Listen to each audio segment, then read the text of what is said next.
আসসালামু আলাইকুম। আশা করি সবাই ভালো আছেন। আলহামদুলিল্লাহ আমিও ভালো আছি। আজকে রান্নাবান্না নিয়ে চলে আসলাম। আজকে দারুণ একটা মজার রান্না নিয়ে আসছি। সেটা হচ্ছে মুরগির কলিজা ভুনা করব আমি আজকে। তো অনেকগুলো কলিজা সেগুলো রান্না করব। তো এখানে হচ্ছে পেঁয়াজটা ভেজে নিয়ে এর ভিতরে আমি আদা রসুন ভেজে নিচ্ছি। তারপর একটা টমেটো দিয়ে দিয়েছি। একটা দিইনি অবশ্যই, একটার অর্ধেক দিয়েছি। আর তেলের ভিতরেই আমি দারচিনি, এলাচ, তেজপাতা দিয়ে দিয়েছিলাম। তারপর পানি দিয়ে এই যে দেখেন সমস্ত মসলা, রান্নার সমস্ত মসলা দিয়ে মসলাটা এখন কষিয়ে নেব। আর এই রান্নাটাতে এত মজা আমি আগে ভাবি নাই। তো যাই হোক, এখন হচ্ছে এই যে মশলাগুলো কষিয়ে নিচ্ছি। মশলাগুলো কষিয়ে নেওয়ার পরে তারপর হচ্ছে এখানে এই যে দেখুন আমি হচ্ছে কলিজাগুলো দিয়ে দিলাম। এখানে অনেকগুলো মুরগির কলিজা আছে, তো আমি হচ্ছে যাতে ভেঙে না যায় সেজন্য আলতো ভাবে নেড়ে চেড়ে দিচ্ছি। আর কলিজা সবসময় রান্নার সময় বেশি নাড়াচাড়া করলে শুরুতে দেওয়ার সময় তাহলে কলিজাগুলো দেখা যায় ভেঙে যায়। সেই জন্য শুরুতে বেশি একটা নাড়াচাড়া না করে অল্প একটু নাড়াচাড়া করে রান্না করলে সেক্ষেত্রে কলিজাগুলো পরবর্তীতে আর ভেঙে যায় না। তো আমি যখন কলিজাগুলো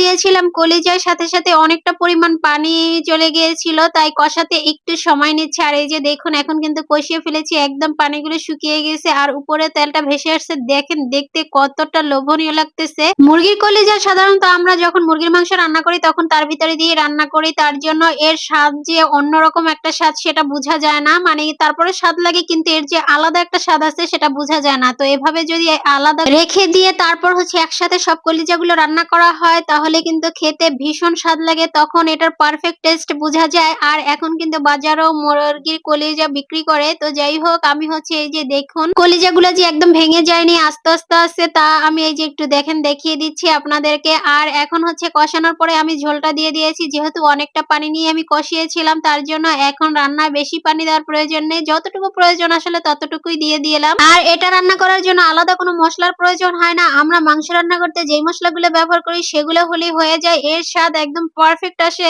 যা বলার বাহিরে। আমি তো অনেক অনেক পছন্দ করি এই রান্নাটা, যা বলার বাহিরে। আর আপনারাও খেয়ে দেখবেন, এটা ভীষণ স্বাদ। কারা কারা এভাবে খেতে পছন্দ করেন অবশ্যই আমাকে জানাবেন। আর যারা খাননি তারা অবশ্যই এভাবে রান্না করে খেয়ে দেখবেন, এটা ভীষণ স্বাদ লাগে। তো যাই হোক, আমি কিন্তু অনেকগুলো খেয়ে ফেলছিলাম, এতটা স্বাদ হয়েছিল। তো লাস্টে আমি কয়েকটা কাঁচামরিচ আর ভাজা জিরার গুঁড়া দিয়ে দিলাম। আর ঝোল কিন্তু এখন অনেকটাই কমে গেছে। আর এই যে দেখুন এটা অবশ্যই ভুনা ভুনা করতে হবে, একদম পানিগুলো শুকিয়ে ফেলতে হবে, তাহলে এটার ভালো স্বাদ পাওয়া যায়। আর দেখেন এই যে কতটা লোভনীয় হয়েছে, আর কাঁচামরিচের অন্যরকম একটা ফ্লেভার আসতেছে যা বলার বাহিরে। আর একদম সব মশলা কিন্তু পারফেক্ট ছিল। আর এই খাবারটা কিন্তু বাচ্চারা ভীষণ পছন্দ করে। বাচ্চারা কিন্তু কলিজা খেতে খুব পছন্দ করে। আর এইভাবে যদি রান্না করে দেওয়া হয় তাহলে তারাও কিন্তু অনেক অনেক পছন্দ করবে। আমি লবণটাও দেখে নিয়েছি, একদম পারফেক্ট ভাবে ছিল লবণটাও। তো যাই হোক, এই যে দেখুন অসম্ভব লোভনীয় এই কলিজা রান্না আমার কিন্তু হয়ে গেছে। দেখেন কতটি লোভনীয় লাগছে, আর এটা খেতেও ভীষণ মজা হয়েছিল। তো আপনারা সবাই ভালো থাকবেন, সুস্থ থাকবেন। অনেক